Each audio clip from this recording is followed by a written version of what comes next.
ስራ ለሌለው ተመርቆ ለተቀመጠ ስራ አጥቶ ለሚንከራተት መቼ ነው ስራ የምትጀምረው ተብሎ አይጠየቅም።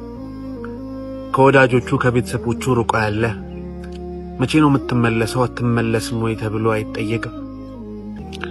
ትዳር ለዘገየባት ለምን አታገቢም መቼ ነው የምታገቢው ተብሎ አይጠየቅም።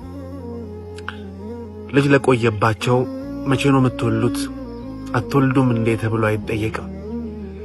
ወዳጄ መጠበቅ እጅጉን ከባድ ነው። አንድን ነገር ፈልጎ መጠበቅ ከባድ ነው። የሚጠብቀው እንጂ ማንም አይረዳው። ማንም የማይረዳው በመጠበቅ ውስጥ ትልቅ ህመም አለ። ግና በእነሱ እጅ አይደለም። በእነሱ እጅ ቢሆን ኖሮ ያደርጉት ነበር። ግና ሁሉም ነገር ያለው በአላህ እጅ ነው። አላህ ሲፈልገው ነው የሚሆነው። ሰዎችን ለአላህ ተዋቸው። ሰዎችን ለፈጠራቸው አላህ ተዋቸው። አላህ ከናንተ በላይ ያስብላችኋል። አላህ ከናንተ በላይ ያዝንላችኋል። እየጠየቃችሁ ህመማቸውን አትቀስቅሱባቸው። ወዳጄ መጠበቅ ከባድ ነው። ቢችሉ ያደርጉት ነበር። ግን ሁሉም ነገር በአላህ እጅ ነው። አብሽሩ።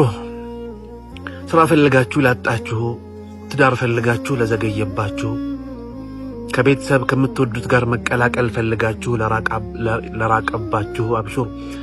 ረመዳን መጥቶላችኋል። ምኞቶች በሙሉ የሚሳኩበት፣ ዱዓዎች በሙሉ የሚሞሉበት፣ ፍላጎቶችን በሙሉ አላህ ይሁን የሚልበት ታላቅ ወር ረመዳን መጥቶላችኋል። ልባችሁ ይጠገናል። ሁሉ ነገር ይስተካከልላችኋል። ፍላጎታችሁ በሙሉ ይሟላል። እናንተ ብቻ ለረመዳን ተዘጋጁ። ከአላህ ጋር እርቅን ፍጠሩ። ልባችሁን አስተካክሉ።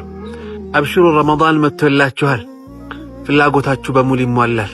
ምኞታችሁ በሙሉ ይሳካል። አብሽሩ። ረመዳን መጥቶላችኋል። አላህ ረመዳንን በሰላም ያድርሰን። የምንጠቀምበትም አላህ ያድርገን። አላህ ያስደስታችሁ።